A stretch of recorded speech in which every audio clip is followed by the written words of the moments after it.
All right, welcome back to the Obsessive Gardener. I got something special today. Is the very first ever intentional cross that I've ever made. Is Pinguita de Mono crossed with a farmer's market jalapeno. And this is the very first one that got ripe. So I literally took pollen from a farmer's market jalapeno, put it onto a Pinguita de Mono flower. And from the seeds from that, I planted the first generation of the monkey jalapeno, and we got a ripe one. So this will be the very first ripe monkey jalapeno.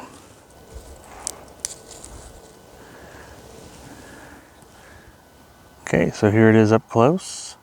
The cracking that you see on it is called corking. Now, the thing that the farmer's market jalapeno is known for is it has major corking over the whole pepper, but only a little bit showed up in this cross, and it's more towards the end right there. So I hope as we go along we'll see more of that. It's kind of hard to get it focused, so I apologize. There she is. Okay, so here's a moment of truth. One thing I did notice is it's very soft, and that is definitely a feature from the Pinguita de Mono. Wow, that's got a cool smell to it. Definitely a feature from the Pinguita de Mono. They get, I noticed, right when they turn ripe, they get really soft. And you know, a jalapeno, when it gets ripe, it will get a little bit soft, but not like this. This is pretty soft. It's like almost like a gummy. All right, I'm gonna slice this thing open. Wow, super soft and very juicy. Wow, look at all that juice. Wow. Wow, that has got an interesting smell to it. It's got a lot of seeds. That's good. You want a lot of seeds. The first thing I'm going to do after this video is go plant some of these seeds so I can get the second generation going. If you grow peppers, you know that's called, the generations are called F, and that stands for, F is short for filial, I think is how you say it. And it's just a fancy word for generation, really, is what it is. So generation 1 is called F1, generation 2 is called F2, and you keep going. And once you hit about 7, F7, so 7 generations, the pepper stabilizes, or for the most part stabilizes, and then you have a pepper that's pretty stable, and so you can give that to other people and they can grow it, and they pretty much know what they're going to get. All right, let me get these seeds out. There's a good amount of seeds. I'd say there's at least 30 to 40 seeds, which is good if you're trying to grow more.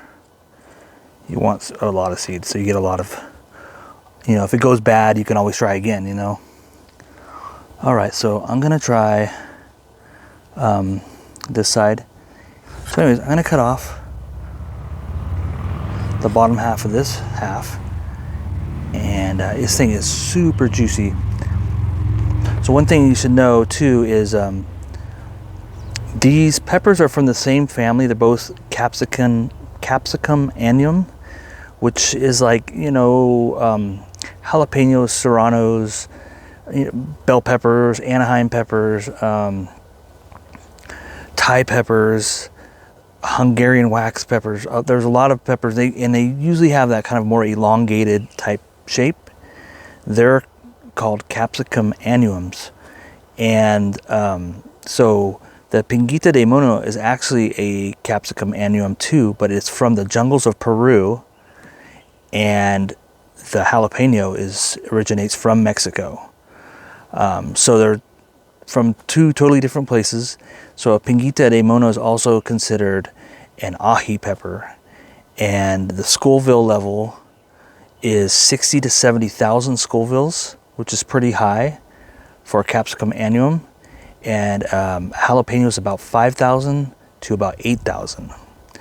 In my opinion, though, I think a jalapeno is more painful to eat than the piñita de mono because of the way it burns. It to me, it centralizes more on my tongue, and the piñita de mono is more of a throat burn.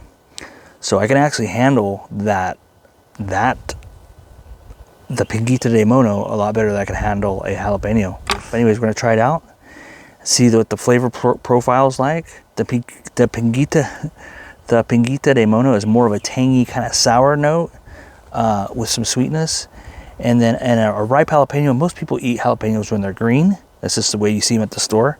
But if you let them get ripe, for the most part, they're going to lose a little bit of that heat when they turn completely ripe, and they will turn red.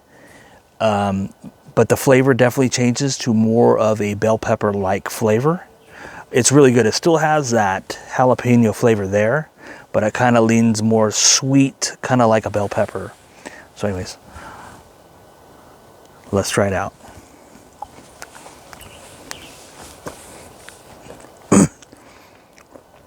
So this thing is super soft. It just like melted in my mouth, which I'm not a huge fan of that. I want more of that crunch. But yeah, so far it's really the throat. It's got some decent heat on it. It's building right now.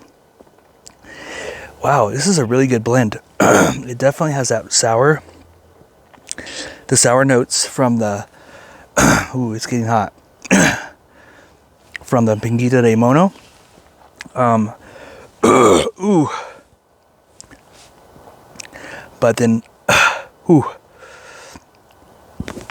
excuse me, it does have that jalapeno flavor too. Ooh. Ooh. I'm gonna try something. I'm gonna pick off the green one since I already got the seeds, and I'm gonna keep this going. I'm gonna put this into a fabric pot and let it grow all summer. I have two other plants growing, and I have another one that and I'll show you what that looks like right now.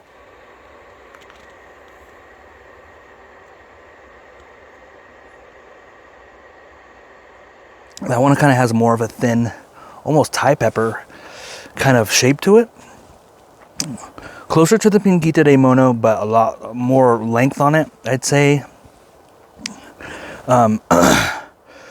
This actually looks more like a piñita de mono right here. But still a little bit different. And there's a little bit of corking going on right here. But anyways, I want to compare what a green one tastes like to, let's say, a green jalapeno.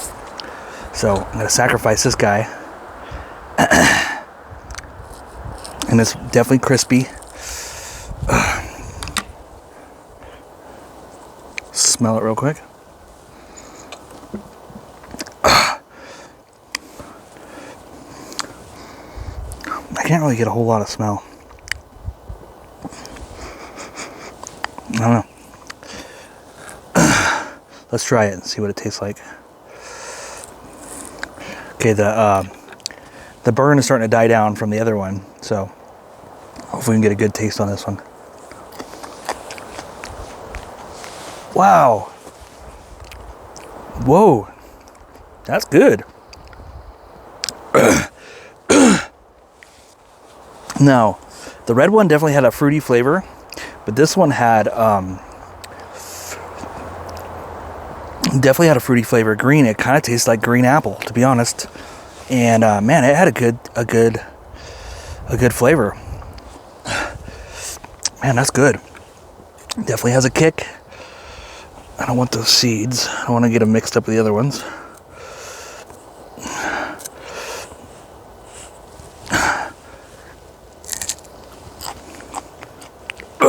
Ooh.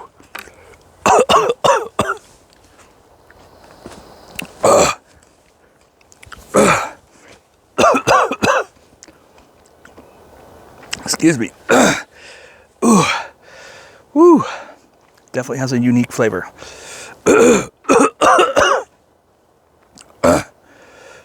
It's got some kick on it though. Ooh. That's really good though. So yeah, I'm excited. This pepper could change a whole bunch over the next few generations. I really like that even though the seed came from the mother plant, which was a Pinguita de Mono, it really took on the shape of the jalapeno. And that's how I knew for sure the cross worked. Is it had the shape of a jalapeno miniaturized. A Pinguita de Mono is a pretty small pepper. It's more like this. But it was more, but they're more like round cylinder. This one kind of has like those kind of squared almost edges on it, like a jalapeno. Really took on the shape of a jalapeno and got bigger, closer to a jalapeno size, even though it is smaller than your average jalapeno. All right, well, that's pretty much it. Once the pepper on my other plant gets ripe, from what I'm calling plant 2, so I'm calling this one plant 1. The other monkey jalapeno, I'm looking over there because I'm looking at my greenhouse, has a pepper that should be ripe here in a couple weeks, so I will try that one too. I will review the pepper off plant 2 and see if I notice any differences. And then from there I'll decide, do I want to keep seeds from this and keep that one going too and see where it goes. We'll see. But I was very excited about this. This is my first intentional cross. I've had accidental crosses take place like quite a few times.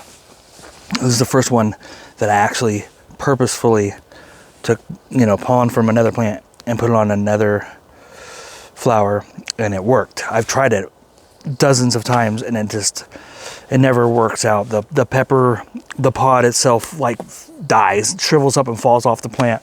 The plant dies, or it just doesn't take completely. That's what happens most often. The flower just drops off and it never produces a pepper. But so the amount of work it can take to actually get your own cross can be difficult. And I can attest to that. I've tried it for a couple years now. I've tried it many times, and I finally got one to work. And it's the monkey jalapeno. I'm gonna go plant some of these seeds, and I'm gonna go put this in a bigger pot, and we'll see what happens.